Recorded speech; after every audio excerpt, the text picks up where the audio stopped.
everybody. Welcome to another episode of Corporate Underground. Today, we're going to be talking about leadership. We have the world's greatest crew of people to have this conversation. We're going to focus on three areas today, and we're going to hear some very interesting and probably conflicting views. The first thing I really wanted to touch on with all of you guys is, we hear a lot about leadership. Everybody talks about it. It's the buzzword. It's on LinkedIn every minute. Everybody claims to be a leader. Given what we've seen politically from businesses, etc., is the word leadership tainted in 2020? And if you think it is, why do you think it is? Well, I want to just kick this off and just give an example. The other day I was talking to somebody who is a leader of their organization, and they were talking about a couple of their team members and basically saying that, they don't want to do a 4-day week, they want to do a 5-day, they want this, they want that, and there was complaining. And so I said to this person, you know what?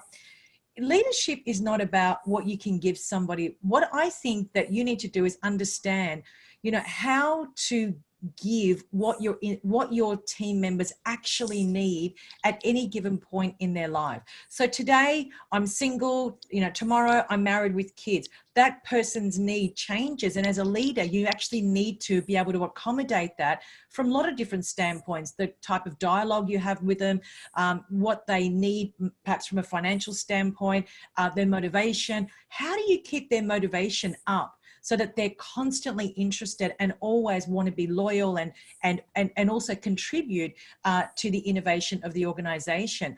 Leadership is not about, in that scenario, it's not about just sitting down with someone and measuring their KPIs. It's beyond that. It's to be able to accommodate what that person's needs are in any given moment. That's just a scenario that I want to give. It's not I'm the leader of the organization or this business silo, and therefore what I say will go. This is really about understanding the collective and asking the collective, what do you need so that I can make sure that you maintain a high level of motivation? So together we're winning and we're moving along in not necessarily the same direction, but we're all contributing. Adam, I think it's for me, it's very fascinating because I do think it's tainted. Because I think anyone that can use a title that can't be measured is going to jump on a title. And so for me, when I meet someone who declares themselves a leader, normally when I meet a leader, they don't declare. That's the first thing they don't do is tell you they're a leader. But when they do, I say, great, so what are you leading towards? And they go, what do you mean? I go, what are you leading towards? So what are you leading people to? And so that's an interesting question. And then secondly, I say, at what point do you not become a leader in your job? And they're interesting questions because these people, there's no measurement. So it's when someone jumps on LinkedIn and says, I'm a leader in this, I go, great. So how many people are you leading? What are you leading towards? And how are you measured? I find it, when you don't have measurement on things, people jump on words like innovation leadership, or I'm a leader in corporate, whatever. These are buzzwords. And when people can be measured, for me, that's when you can actually start to really validate something. But I get worried when someone comes up to me and says, I'm really spiritual. I have a guess that they're not. When someone comes up to me and says, I'm a leader, straight away, my alarm bells ring. So it is tainted for me. I agree with that. And I think what's happened with everything that's just gone down with this COVID madness is that leadership has been challenged. So it's one thing, the leader that's unmeasured, and also really just there to, I guess, babysit and make a few big decisions, and just, that's who people go to ask questions to.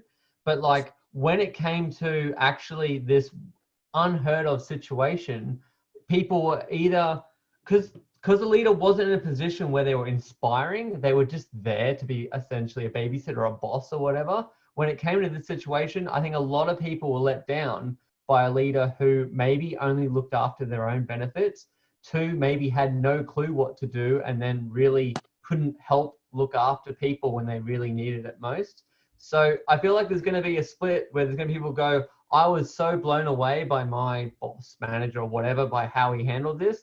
But I feel like there's going to be a lot of people that go, wow, I was shocked to know that, basically when it came to a time of actually needing leadership, we had nothing.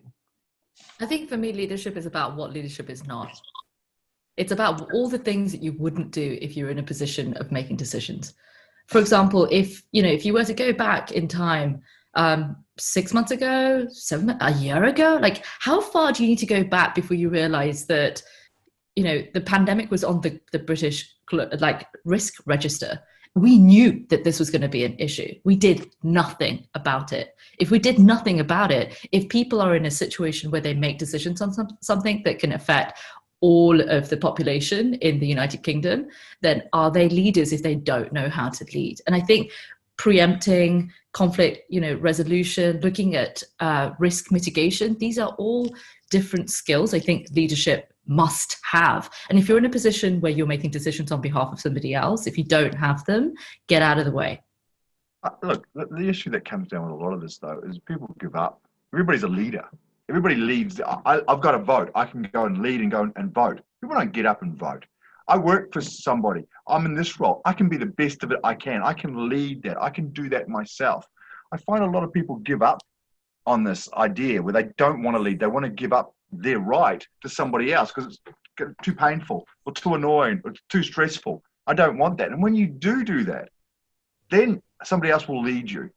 And where they go, people will say, well, what makes a leader? Well, followers do. It's that simple. If somebody's following you, then you're the leader. And it's usually because they don't want to make the choices. That's where it comes from. I mean, most of the problems that we get to it because we give up our right or our thoughts to somebody else who isn't worthy of that. So when we hold them to account, that's when you get true leaders. I mean, the whole point that I get annoyed about is this red or blue. You dumb down all of politics to red or blue. If you're in small business, you should know the small business leader. If you're in transport, and that's important, you should know the transport leader because those guys have billions of dollars and we don't. We know that the Maddie, just like, just staying on the actual followers bit, like I've got a question. So are you, if you're not making any decisions, right, but you really believe in something that a leader is doing, that doesn't mean that you're a follower because you don't make decisions. It's because you believe in that person. So I think there's a nuance there between actual following, right? There's a follower that's a bot that's just going to copy everything that you do and follow everything that you do. But there's also a follower that actually really mindfully thinks, is this person doing something that's aligned with my values? Yep. But can I put to you, Maddie, it's the way that's been presented is binary. I don't think it is binary. There are times where we are leaders and there are times where we are followers. Yep. Nobody is a leader all the time and nobody's a follower all the time. I follow my wife most of the time.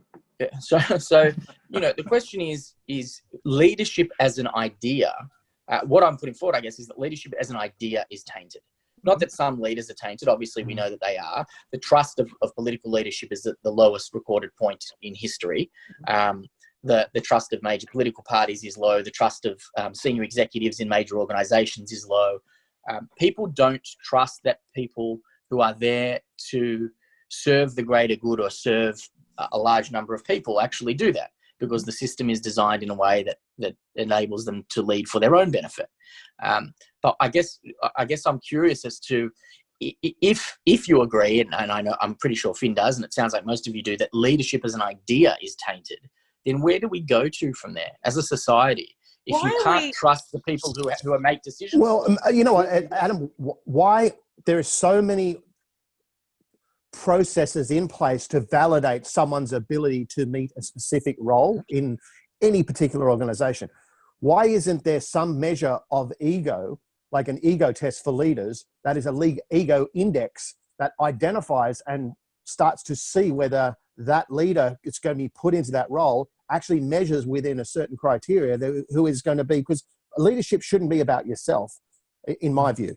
And so it should be about bringing people towards an outcome that people believe in, and unless you are a cult leader or something. Well, Finn, like that. I actually think that a lot of leadership skill sets is actually based on technical skills, not necessarily EQ or even experience. A lot of it's based on technical skills.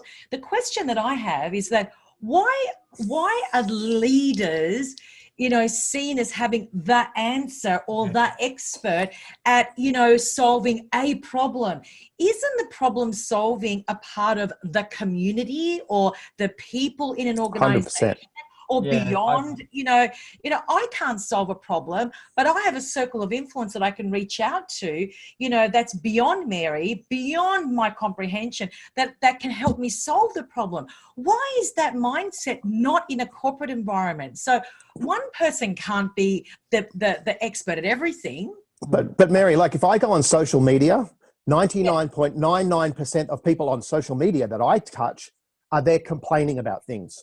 They're not providing solutions to anything. Well, they're not leaders. They call themselves No, they're not. but they're nobody. But Okay, my point is this: leaders seem to be the people at least that have some sort of persona around solving something and bringing things together. But I think there's a lot of a makeup. There's a makeup that should be around what a leader looks like. And I don't know whether that has actually been, like if you're a pilot, you need to meet a certain amount of criteria. If you're a doctor, you need to meet a certain criteria. I just wonder, why is there a means test for what a leader should look like? Finn, can I give a counter argument? No, but we can make one, Finn. Can I give a counter argument to that? And I don't disagree with what you're saying in the context of areas like pilots and doctors and lawyers, where a very specific skill set is required. But I don't think it should be exclusionary that leaders don't identify and articulate problems. Because I think part of leadership is actually being able to say, actually, this is how we've done it for a long time, and maybe that doesn't serve us anymore. Or maybe we do need to innovate this business because I can see what's coming down the road and it's not looking good. And then if you take a social justice perspective to this, part of the leadership is standing in front of that fucking tank in Tiananmen Square and going, enough is enough. Yeah, I think maybe I didn't communicate it properly. It wasn't about not showcasing a problem. It was about ultimately having a mindset towards a solution. Yeah. Okay. Yeah. I also think that there's a lot of people that don't. If you look at some of the Sydney Opera House, you look at the Eiffel Tower. Both those things were meant to be ripped down. Nobody wanted them. The vote at the time was, this is disgusting, this is terrible, this shouldn't be there. It's also that they're going to be there for like a pilot, right? Yeah. They were a pilot. They were there for like a year. And everybody in Paris said, this is disgusting, tear it down. In Sydney, it was the Opera House. Now, those things are icons of their cities, if not their countries. And that was pushed through by a minority, really, who said we should do more. A lot of the things that we're looking at are going to take a lot longer in thought. They're ahead of the curve. And yet, politicians are torn down in a year. Australia went through 5. It was like Italy, because we were going, we want what we want now. I want it now. I want a lolly. I'm not going to. But to me, that's the difference between a visionary and a leader. To me, they're different. Yeah, I think that just on Finn's point and Adam's about just that ego, like I think the problem is when someone gets into that leader role, whatever you want to call it, that there's this perceived value in themselves and even by others that if they get assistance or ask other people's opinions, it's viewed as weakness. But it's not, because we can't be experts at everything. So I may actually operate as a very good leader as far as being this person that can work in that top role. But that doesn't mean I should make every decision on my own based on what I think is right, because that's not always the right thing to do. If someone wants to ask me about something I don't know about, it may be my responsibility to make the final choice. But why is it viewed as weakness if I look to an expert or someone else or get an opinion on it? I just don't understand. Change your mind. Totally agree, Tony. I think also, just on that point, is that, if we have a look at leadership with another lens, and let's just add another word in front of it and add adaptive leadership in front of it, that now changes the whole notion of what leadership is, because that then means that it's not up to the experts. It actually means it's an internal, it's about the people, it's about the broader community, it's about social justice. It's not about the leader actually, in actual fact, leading. It's about the leader owning up and saying, I don't know what the solution is. I have no idea. And I'm comfortable with that. And in that situation, you know what that requires? That requires a hardcore sell to that inner sanctum, because they're not used to that. Think about it. Corporate's all about. But Mary, look, I coach a lot of boards, and a lot of boards have separate subcommittees with experts on their subcommittees, because the directors don't know everything.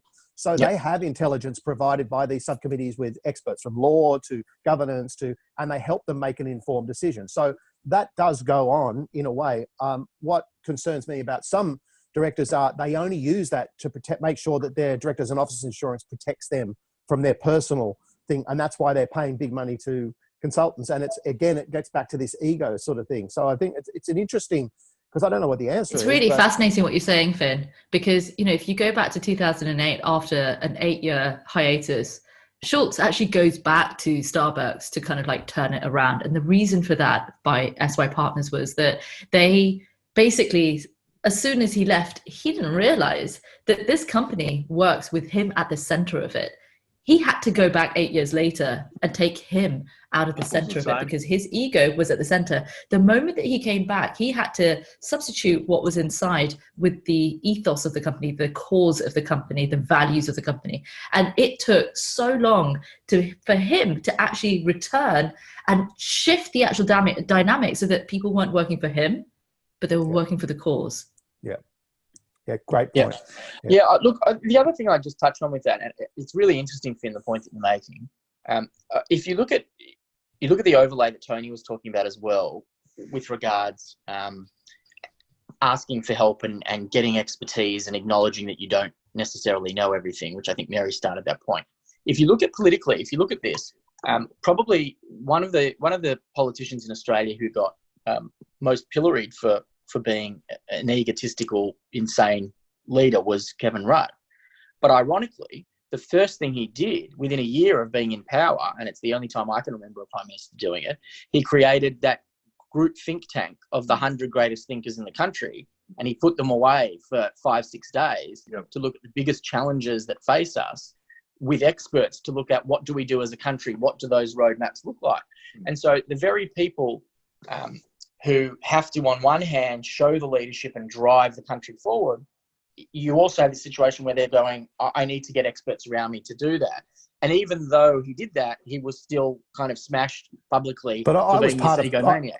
I was part of Turnbull's Friends of Innovation group. So that was a think tank of crazy people like me and people from education sector all getting together. So I think he took that from Kevin Rudd, but again, totally criticised around innovation and why are you bringing these people together? These, I don't think you can ever win in politics, to be fair, as far as leaders. To be honest, there's other agendas there that will destroy good ideas and all sorts of stuff. It's the same in a company, Tony, with shareholders and once again, once you get too big, it really is hard to be a true leader, I believe. Yeah, so I think that's right, and it actually leads to the next point. And I don't think we'll get through all three questions today with the time that we have, but I think let's move to the next one, because that point exactly sits around, I agree, nobody can enjoy 100% approval rating, whether it's as a business leader or a political leader. It just doesn't exist. That's not the world we live in.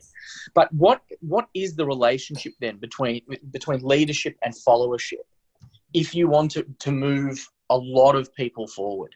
Is it that the way you engage from followership perspective, even if there might be ideological differences, can actually bring most of the people with you, even if it's not everyone? Well, sorry, Finn, go ahead.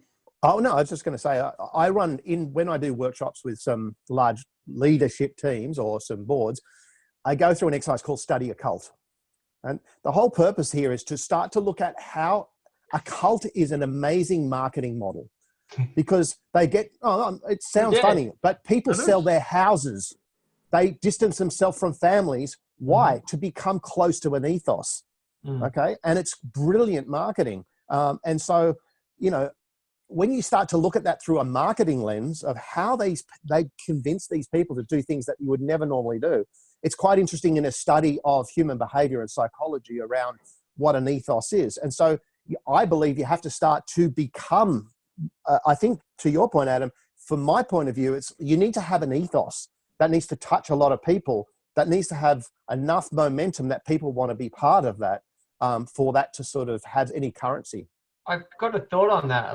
It's kind of like when a company, and only when it's done properly, has values that actually dictates decisions. Should a company almost be the leader? Should it, from the very start, have almost like a silent voice that almost dictates whoever's in charge of it. You know, like we're talking about companies here having good leadership. Well, should the leader of the company actually be put in that position because he actually represents what the company represents, and then whenever he makes a decision, it has to always be in alignment with the company. Like, I think we need to actually create, like, because the company will outlive the leader, right? Even the founder. Yeah, it should anyway. Look at Starbucks.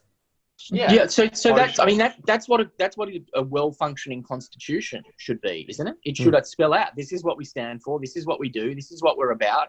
Yeah. And everything should be aligned to that. And politically, it's the same thing. You know, this is what our country believes in. This is our collective values, although I don't think those exist.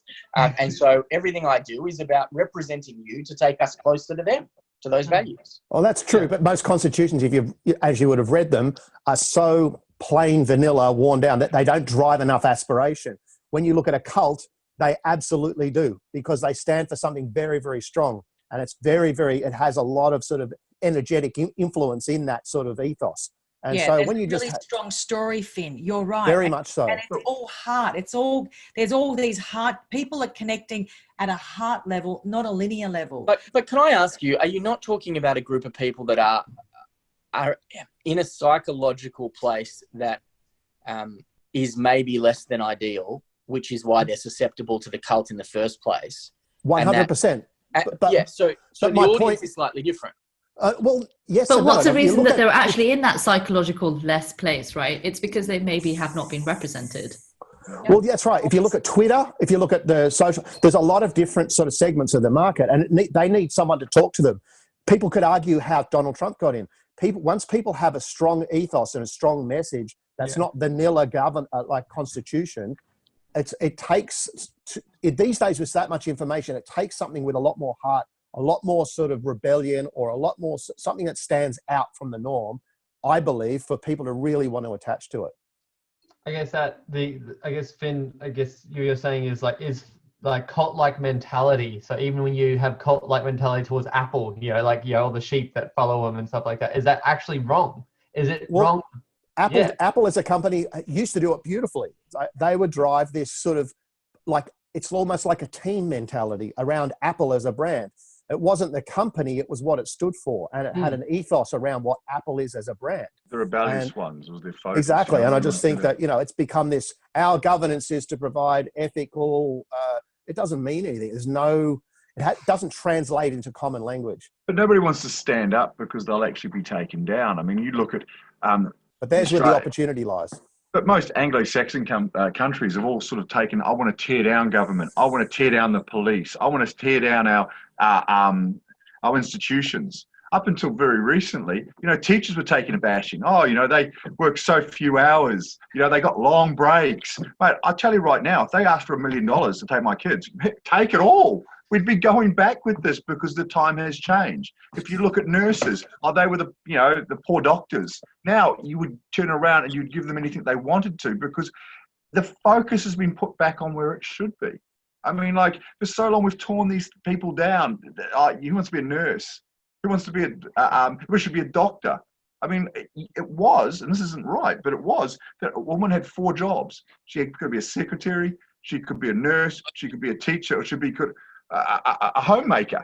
So you had this 52% of the population, the smartest women became nurses and they became teachers. And that led us through some Renaissance period where we were taught so many great things. Now those women, and rightfully so, have turned out and become doctors themselves and architects and engineers because they can. And during that time, teachers and nurses have taken a battering. There are real leaders there. They create the new leaders. But Matty, I think the second part of what you just said explains the first part of what you just said, because my mum was the school captain of a very prestigious girls' school here in Melbourne when she grew up, and she was the first woman accepted into a law school. And my grandfather, who was a judge, didn't let her become a lawyer because that's not what women did back then.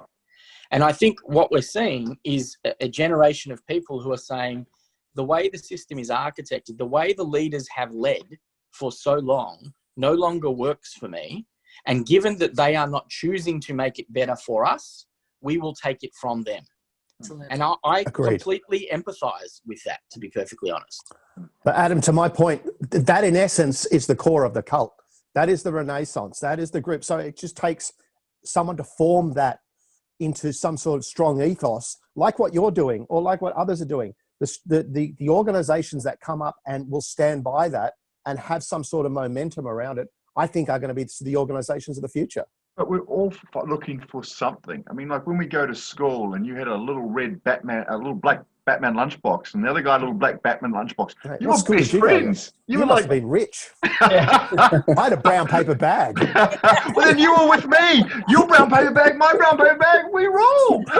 But people look for those things very early on, you know, and inside that it moves. So you start building those little tribes with what you believe in. And what we've got to, I feel, is we don't listen to anybody anymore. You know, adults can have an argument, a discussion. What happens is children can't. I'll take my toys away. Can I put it back to Adam? Adam, look, you're a real genius in this space. What do you think the answer is? Yeah. So I don't know that there is a single answer, to be honest. I don't know that there's a magic bullet for this. We're so entrenched in the tribal space now. I am becoming increasingly fearful that we might not be able to climb out of it. However, if there is a way to do it, I think it's the way that Iceland started to do it. Mm-hmm. And so they built the world's first, publicly contributed constitution. They basically came back and said, we're going to go back and we're going to rebuild the constitution of this country. And they did it in such a way that almost every single citizen had a say in a shared digital document, and everybody contributed to what that document was. And then they rewrote what the country stood for and how it was going to operate. And they took it to Parliament to be ratified. And when it got to Parliament, the parliamentarians voted against it. Mm-hmm. But the beautiful ending to this story is that almost every single one of those parliamentarians was voted out at the next election for not listening to the will of the people. And I think part of what has to happen is we need to start rebuilding the institutions and the underlying documentation that determines how they operate, where everybody is involved in that conversation. And we have the technical capability to do it now. Yeah. So the question is, do we have the will within the leadership? And if we don't have the will within the leadership, well, then we're bloody well going to change those leaders. I found it fascinating when I was in Estonia just last year, the whole digital sort of citizen movement. I went and spoke to one of the town hall people in Tallinn to find out how I become a digital citizen. What is the rules and regulations? And funnily enough, they gave me a phone number of some guy who's this, because it's sort of quite archaic. But there you look at through them having nothing, how they're looking to reinvent how they can be part of bringing communities together through their own country, and so it's, whether it works or not, it's just a fascinating concept. Yeah, it's interesting times. We are at the last word. I have the clock checker has given me the thumbs up. For those of you in audience land, that means, Adam, get a fucking move on. It's time to finish this program. So we will do a very last whip around of a question. Last question, who is the leader that has most influenced you growing up? You have 3 seconds each. Tony, lay it on us. Oh, great. Thank you. I get the less time to think. Leader who has most influenced me, I think there is absolutely no one, as much as I hate to admit it, that would influence me more than my parents, even though I feel like I'm totally different to them. They, I feel, were very, and I know they're listening, they were very interesting people, to put it nicely, yet I came out of it fine. So like you can't say that they're wrong, and I think that's a really good idea, that they decided what they were going to do and they did it right, and I'm happy with that. Good work. Beautiful. Maddie? Different to Tony, probably the same. My grandmother. Without her, I would have gone in a very different path. She gave me the ethics and a lot of the structure that I didn't have when I was growing up. So yeah, without my grandmother who's passed away, I would definitely not be anywhere near what I am today. Beautiful. Tia? I'm going to say Alan Watts. I really do believe that, there was this point in my life where I was sort of British and I was Indian, and I didn't really know how to bridge them. And for me, his wisdom did. It takes time to transition a piece of information to wisdom, and that's what he did for me. Beautiful. Mary. Definitely my grandfather. He was the best storyteller, and through his stories, that really molded my view of the world. 100%. Finn? Very simple for me, my dad.